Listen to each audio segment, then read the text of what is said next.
It began with a vibration, not loud, not sudden, not violent, a subtle, unsettling hum recorded at 2:19 hours by a group of geological researchers in a remote plateau far from any population center. They weren't listening for anything unusual. They were measuring seismic drift, the natural tremors that ripple beneath the crust of the planet. But that night, the sensors picked up a pattern that forced the entire team awake. It wasn't seismic. It wasn't atmospheric. And it didn't match any frequency on record. It was structured. A slow oscillation rising and falling with mathematical precision. Too regular to be natural, too cold to be biological, too deep to be mechanical. The sound wasn't coming from the surface. It was coming from below. At first, they thought it was an error, a faulty sensor, corrupted data, a misaligned antenna. But when they checked the backup systems, the pattern was identical. And when they checked the analog recorder, the oldest device on site, completely isolated from digital interference, the sound was still there. Same rhythm, same pulse, same impossible signature, a low, resonant howl that didn't echo like anything made by Earth's geology. When amplified, the sound resembled breath long, slow, as if something deep beneath the crust exhaled once every 9 seconds. The team assumed they'd discovered a trapped pocket of gas, a collapsing cavern, or a resonance chamber formed by shifting stone, until the second anomaly occurred. 7 hours later, the noise shifted, not randomly, not gradually, instantly. As if reacting to something, the pulse rate doubled. The frequency rose by a fraction too precise to be geological, and the pattern rearranged itself into something almost intentional. One researcher described it as a message without language, a presence without form. Another said, it sounded like the Earth was listening to us. But the deepest fear came from the senior geologist, who had spent 20 years mapping subterranean structures. He stared at the spectrogram for a long time before whispering, "This pattern, it's not coming from a cavern, it's moving." The sound source shifted laterally, 3 kilometers in under 2 minutes. No subterranean process behaves like that. No natural resonance drifts with such precision. No seismic anomaly migrates at that speed. The truth became unavoidable. Whatever was generating the sound wasn't geological, and whatever it wasn't still. It was traveling, deep underground, following a path no map has ever shown, tracing a line that felt deliberate. Hours later, the signal cut off abruptly, as if submerged beneath something dense, cold, and ancient. The silence that followed felt heavier than the sound itself. But the recording survived, and years later, when the same pattern reappeared on another continent, researchers realized something terrifying. The sound wasn't local, it was global, and it was getting stronger. The second recording came from the Arctic Circle. A team of climatologists analyzing ice fractures captured the same oscillation. Low, rhythmic, impossibly consistent. The frequency was identical to the first event. The pulse rate only slightly altered. But the directionality was different. The sound wasn't rising from beneath the ground. It was traveling horizontally through the ice. Then a third recording appeared, deep in the Pacific Ocean, detected by hydrophones designed to track whale migrations. Whales avoided the area completely. The hydrophones detected the hum clearly for 11 minutes before it faded into the abyss. Marine biologists noticed something else. Every aquatic species in the vicinity changed course, not away from the sound, but around it, forming a perfect circular arc, as if avoiding a moving disturbance, as if something invisible passed beneath them. Spectral analysis revealed a strange truth.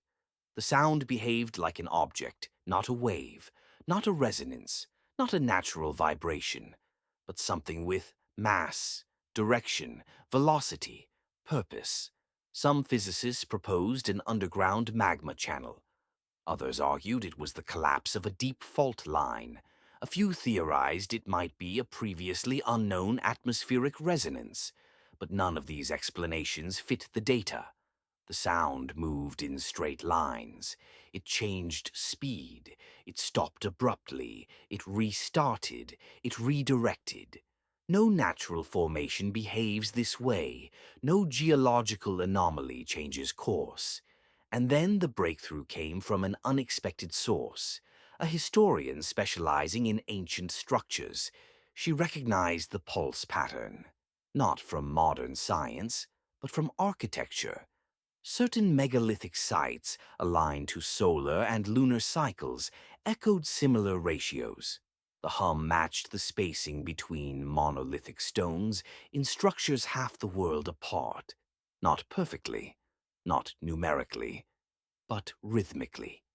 It was as if the ancient builders had heard something similar and tried to anchor their monuments to it. Then she found something carved into a collapsed stone in an unstudied site, a spiral pattern ending in a single deep engraving, the deep one that speaks. But the translation was uncertain.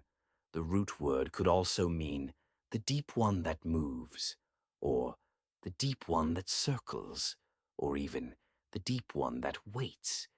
Every variation was worse than the last, because for thousands of years humans recorded anomalies they could not explain, sudden hums, trembling ground, animals panicking without cause, strange vibrations in stone. Different eras, different continents, different languages, one pattern, one presence, one sound that didn't belong to Earth. The turning point came during a joint research mission in the Atacama Desert. The region is one of the quietest places on Earth. No vegetation, no cities, no animals, no moisture. If a sound exists beneath the surface, this is where you can hear it cleanest. They placed sensors along a 40-kilometer line.